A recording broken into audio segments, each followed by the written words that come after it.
우리 함께 인사하겠습니다. 잘 나오셨습니다. 성도님 얼굴만 봐도 은혜가 됩니다. 사랑하고 축복합니다. 사랑하고 축복합니다.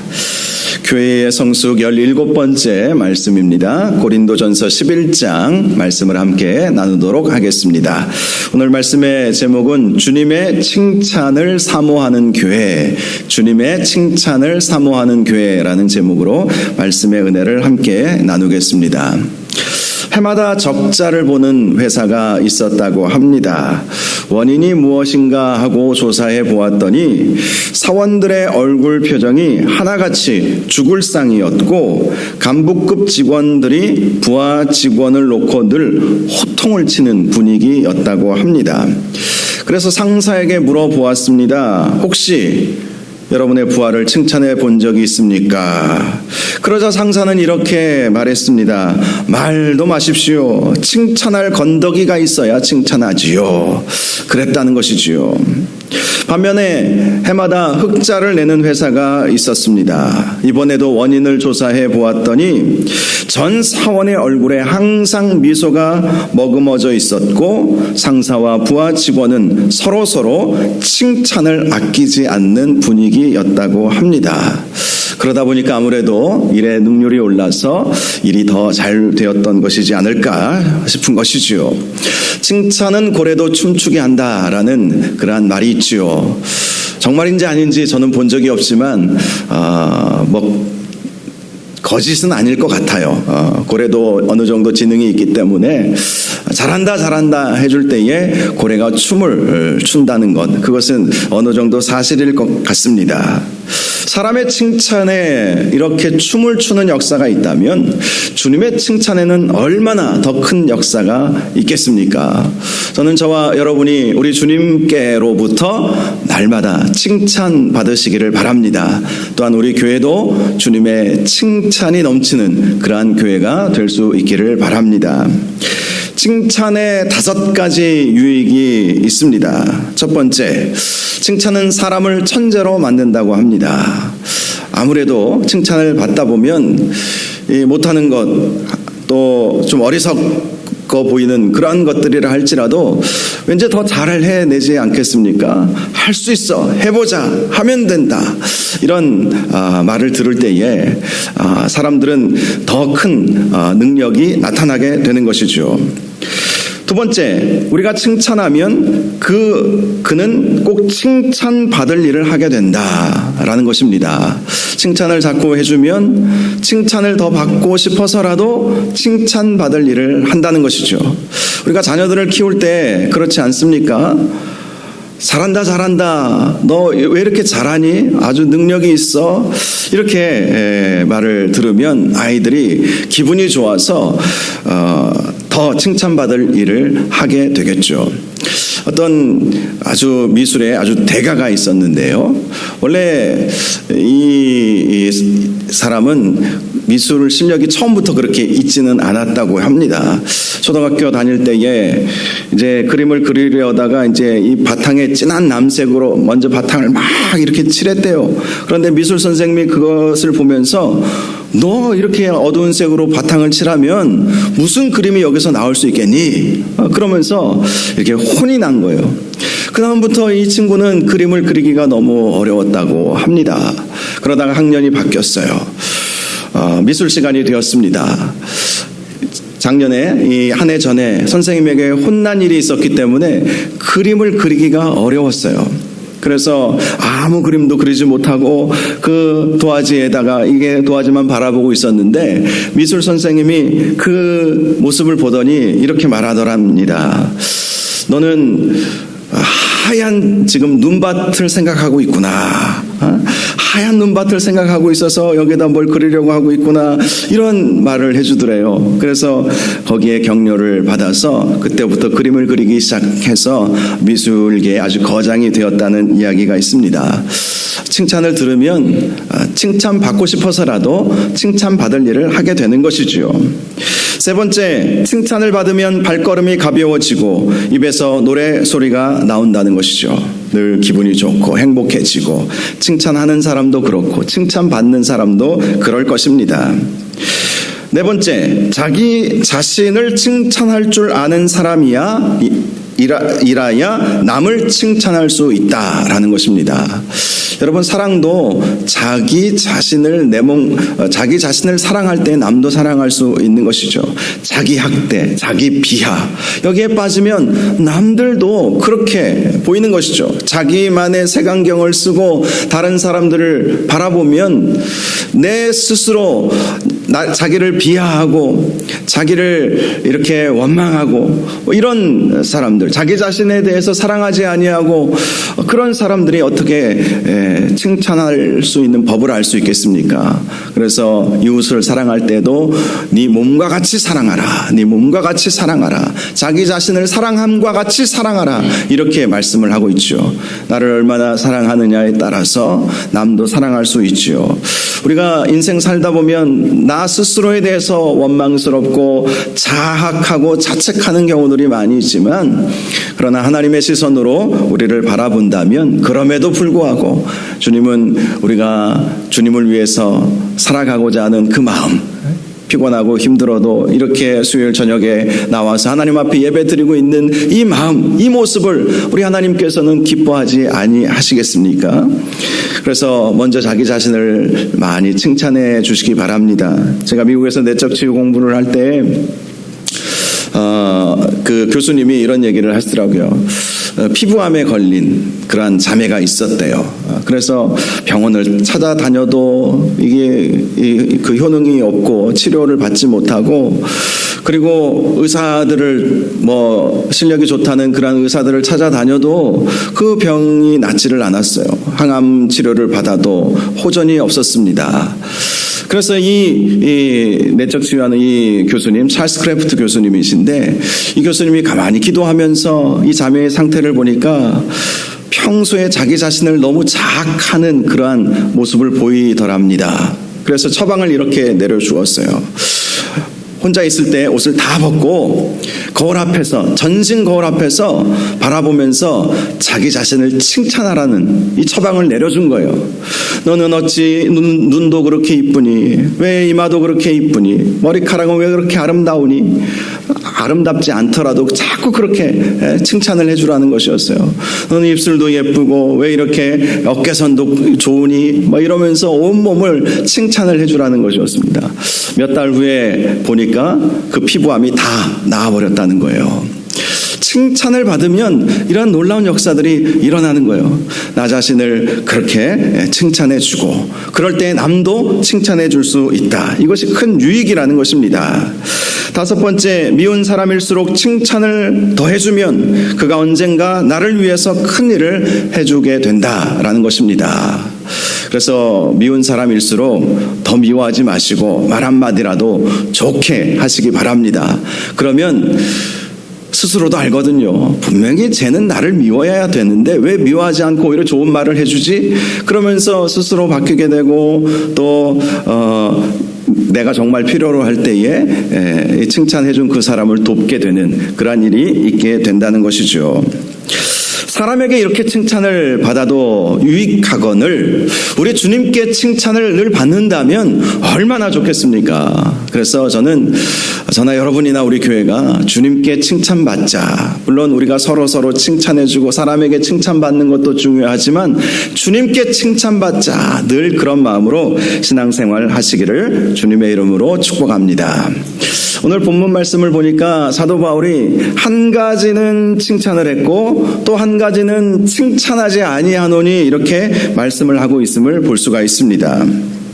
사도 바울이 먼저 칭찬했던 것은 고린도 교회 안에 남자와 여자의 역할과 차이에 대해서 그들은 잘 관례대로 사도 바울이 가르쳐준 대로 잘 순종하고 있었기에 사도 바울이 칭찬을 해주었습니다. 그런데 칭찬하지 못하는 것이 있었는데 그것이 바로 성만찬의 시간을 제대로 보내지 않았다는 것. 그것 때문에 사도 바울은 이 고린도 교회를 책망했던 것이죠. 자, 먼저 사도 바울이 칭찬했던 남자와 여자의 차이와 역할에 대한 말씀이 이제 2절에서 16절까지 나와 있는 말씀인데요. 2절을 먼저 보시면 너희가 모든 일에 나를 기억하고 또 내가 너희에게 전하여 준 대로 그 전통을 너희가 지킴으로 너희를 칭찬하노라. 사도 바울이 가르쳐준 그러한 전통이 무엇이었을까요? 그것은 예배 시간에 여자 성도들은 머리에 두건을 쓰고 머리를 가리고 기도나 예언을 하라. 즉 예배 시간에 그렇게 예배를 드려라 라는 것이었습니다. 반면에 남자들은 결코 머리에 무엇을 쓰거나 그렇게 덮거나 그렇게 하지 말고 그렇게 하나님 앞에 나와 예배를 드리라는 것. 사실 이것은 그런 행위에 대한 문제가 아니라 교회 안에서 남자와 역할의 차이와 구분이 있다는 사실을 이 고린도 교회는 알고 사도 바울이 가르쳐 준 대로 그렇게 했다는 것입니다. 3절을 보니까 사도 바울이 알기를 원하는 것이 있음을 말씀합니다. 남자의 머리는 그리스도요, 여자의 머리는 남자요, 그리스도의 머리는 하나님이시다. 이것을 알기를 원했다라는 것이죠. 초대교회 성도들, 특별히 고린도 교회 성도들은 사도 바울의 이 가르침대로 그것을 그대로 인정한다라는 의미로 남자 성도들은 머리에 아무것도 모자 같은 거 두건이나 이런 거 쓰지 아니하고 그렇게 주님 앞에 예배를 드렸다는 것이고, 여자 성도들은 머리에 두건을 쓰므로 내가 머리가 아니다 라는 것을 일부러 보여주면서 그렇게 예배를 드렸다라는 것입니다. 사도 바울은 말합니다. 여자 성도가 머리에 아무것도 쓰지 않고 예배를 드리면 그것은 머리를 민 것과 마찬가지다. 머리를 밀었다라는 것은 여인에게 있어서 민망하고 수치스러운 일이지 않겠습니까? 즉 여자 성도들은 머리가 되려고 하지 말아라, 이런 의미를 가지고 있어요. 그리고 남자 성도들은 그리스도의 자신의 머리 위에는 그리스도가 계심을 늘 인식하고 그렇게 머리에 아무것도 쓰지 말고 예배를 드리라는 것이었습니다.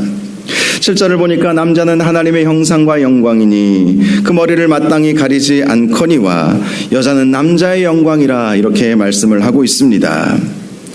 남자는 하나님께서 주신 권위와 영광이 있기 때문에 머리를 가리지 말아야 한다. 이 말씀을 계속해서 오늘 본문을 보면 강조하고 있습니다. 그런데 특별한 하나의 말씀이 있죠. 여자는 남자의 영광이다. 여자는 남자의 영광이다. 이 말씀은 두 가지 의미가 있습니다. 먼저는 여자가 그렇게 남자의 권위에 순종해 줄 때에 그것을 통해서 남자를 존귀하게 할 수 있다 라는 의미를 가지고 있습니다. 사실 많은 경우에 가정에서나 교회에서나 다 마찬가지이죠. 여자가 남자를 어떻게 대우해 주느냐에 따라서 남자의 권위는 달라지게 되죠. 가정 안에서 아내에게 존경받지 못한 남자가 세상에서 존경받을 수 있을까요? 집에서 새는 바가지 밖에서는 안 새겠느냐 이런 말이 있듯이 그럴 수 없어요. 즉 아내가 남편을 어떻게 집안에서 존중해 주느냐, 존경하느냐에 따라서 남편이 세상에서 길을 피고 사느냐 그렇지 않느냐라는 것이 결정나는 것이 세상의 이치이지 않겠습니까? 그래서 사도 바울은 여자는 남자의 영광이다 라고 말하면서 여자 성도들이 남자 성도들을 높여주라는 것이죠. 존중해주고 길을 살려주고 칭찬해주는 그러한 삶을 살아야 한다는 것입니다. 두 번째로 여자는 남자의 영광이라는 의미는 남자가 여자들에게 존경받을 만한 성품과 모습을 보여주어야 영광스럽게 빛날 수 있음을 의미하는 말씀이기도 합니다. 사실 존경과 존중은 강요한다고 해서 되어지는 것이 아니지 않겠습니까? 이것은 자연스러운 것이에요. 존경과 존중의 그 모습을 보여주지 않는데 나를 존중해줘, 나를 존경해줘, 물론 겉으로는 할 수 있을지 몰라도 속으로는 안 그럴 수 있지 않겠습니까? 그래서 이 말씀, 여자는 남자의 영광이다, 이 말씀은 남자가 이 아내나 교회 안에서도 마찬가지고요. 존중받고 존경받을 만한 인품과 성품을 가져야 한다. 이런 말씀을 하고 있는 것입니다. 8절과 9절을 보면 그렇게 해야 할 성경적 이유에 대해서 말씀하고 있지요. 창세기 말씀을 보니까 여자는 남자의 갈비뼈로 지음을 받았다라는 것입니다. 즉 여자는 홀로 이 세상에 태어나지 않았다라는 거예요. 존재할 수 없었다는 것입니다. 남자의 갈비뼈를 통해서 이 세상에 여자가 등장하게 되었다는 것이죠. 그리고 남자가 홀로 지내는 것이 하나님 보시기에 좋아 보이지 않으셨기에 하나님께서는 여자를 지어주셨어요. 그러므로 남자 혼자서는 영광과 존귀를 받을 수가 없습니다. 여자 성도들의 그러한 존경과 존중을 통해서 남자는 그리스도의 영광과 존귀를 받을 수 있게 된다고 말씀하는 것입니다. 10절을 보니까 여자는 천사들로 말미암아 권세 아래에 있는 표를 그 머리에 두어야 한다. 천사로 말미암아 권세 아래에 있는 표를 머리에 두라. 이 두 권을 쓰고 그렇게 예배를 드리라는 것이죠. 물론 여러분 우리 오늘날 개신교에서는 이 여자 성도들이 머리에 뭘 쓰고 그렇게 예배 드리지 않죠. 천주교나 동방교회를 보니까 여전히 이 말씀 때문에 그들의 예배 시간에 머리에 여자 성도들은 뭘 쓰고 이렇게 예배를 드리는 모습이 있죠. 사실 사도 바울이 이 말씀을 한 것은 머리에 뭘 쓰느냐 쓰지 않느냐의 그러한 것을 지금 말씀하는 것이 아니라 교회 안에서 질서 있게 모든 일들을 해결해 나가기를 원하는 그 마음. 그래서 여자 성도들은 남자 성도들을 높여주고 일할 수 있도록 분위기를 만들어주고 또 남자 성도들은 여자 성도들에게 존경과 존중이 마음으로부터 우러나올 수 있도록 그러한 모습을 가져야 한다는 것입니다. 사도 바울은 그것을 계속해서 강조했다는 것이죠. 그리고 고린도 교회 성도들은 사도 바울의 가르침에 따라서 정말 남자 성도들은 여자 성도들을 이끌어주고 여자 성도들은 남자 성도들을 앞에서 밀어주고 이런 모습을 가짐으로 교회가 하나 되고 교회가 더 부흥되고 교회에게 하나님께서 주신 그 일들을 잘 감당하는 그 모습을 가졌다는 거예요. 이것이 사도 바울의 칭찬이었던 것입니다. 그런데 사도 바울이 책망한 것이 있었습니다. 17절을 보니까 내가 명하는 이 일에 너희를 칭찬하지 아니하나니 이는 너희의 모임이 유익이 못되고 도리어 해로움이라. 이 모임은 예배를 말하는 것입니다. 초대교회 예배는 예배로만 끝나는 것이 아니라 항상 예배 후에 성만찬을 나누는 것까지 그들의 예배였습니다. 특별히 사도 바울이 지금 지적하고 있는 것은 예배 후에 함께 떡을 나누고 주의 잔을 마시는 그런 성만찬의 시간이 은혜롭지 않고 덕스럽지 않았기 때문에 지금 이러한 지적을 하고 있는 것입니다. 예배는 은혜롭게 잘 드렸습니다. 여자 성도들은 남자 성도들을 높여주고 남자 성도들은 여자 성도들을 끌어주고 그러면서 교회 안에서 역할도 잘 감당하고 예배도 은혜롭게 잘 드렸어요. 그런데 예배가 끝나고 나니까 이 성만찬을 이 나눔에 있어서 분쟁이 있고 서로 차별을 이렇게 나누고 그런 모습을 보였다는 것이죠. 특별히 고린도 교회 성도들은 가난한 사람들을 업신여기고 그들은 주의 만찬을 나중에 먹도록 하는 일까지 있었습니다. 높은 사람들 그리고 교회 안에서 직분자라고 하는 그런 사람들이 먼저 밥을 먹고 그리고 가난한 사람들, 연약한 사람들은 먹다 남은 거 이것을 먹게 했다는 것입니다. 이것은 정말 차별이죠. 주 안에서는 빈부와 귀천의 차이가 없음에도 불구하고 고린도 교회 성도들은 사도 바울이 가르쳐준 그 관례와 전통대로 하지 않았다라는 것입니다. 초대교회 때의 만찬은 모든 성도들이 예배 후에 먹었던 식사를 의미합니다. 물론 우리 교회도 예배 후에 함께 식사를 나누죠. 그러나 그 식사는 바쁘신 분들은 그냥 가고 오후 예배 드리실 분들이 주로 남아서 식사를 하지 않습니까? 그런데 초대교회의 그 성만찬은 예배의 한 순서와 같이 모든 성도들이 함께 주의 떡과 주의 잔을 먹고 마시는 그러한 예식을 통해서 주님을 기념하는 그 성찬식을 꼭 했던 것이죠. 오늘날에야 성찬식 한다고 하면 1년에 많아야 2번, 더 많으면 어떤 교회는 분기별로 이렇게 하는 교회도 있고, 어떤 교회는 매월 마지막 주는 성찬식 하는 그러한 교회들도 있다는 얘기를 들어보았지만, 사실 얼마나 많이 하느냐 적게 하느냐 그렇게 구분을 짓는다 할지라도 우리 오늘날 한국교회나 다른 교단이나 천주교도 마찬가지고 아주 간소하게 간략하게 그렇게 기념만 하지 않습니까? 우리 개신교회는 이 성찬식을 기념하는 시간으로 우리가 갖죠. 그런데 초대교회는 정말 밥을 먹었어요. 빵을 이 큼지막한 빵을 배부르게 먹었습니다. 그리고 주의 잔을 함께 마시면서 마치 6월절 만찬의 시간을 갖는 것처럼 매 예배 때마다 그렇게 주의 성찬을 함께 먹고 나누었던 것이지요. 그런데 그들의 성찬 예식은 분쟁 또 차별 이런 것으로 이 성찬 예식이 드려지고 있었다는 문제가 있었다는 것입니다. 그래서 사도 바울이 말하는 것입니다.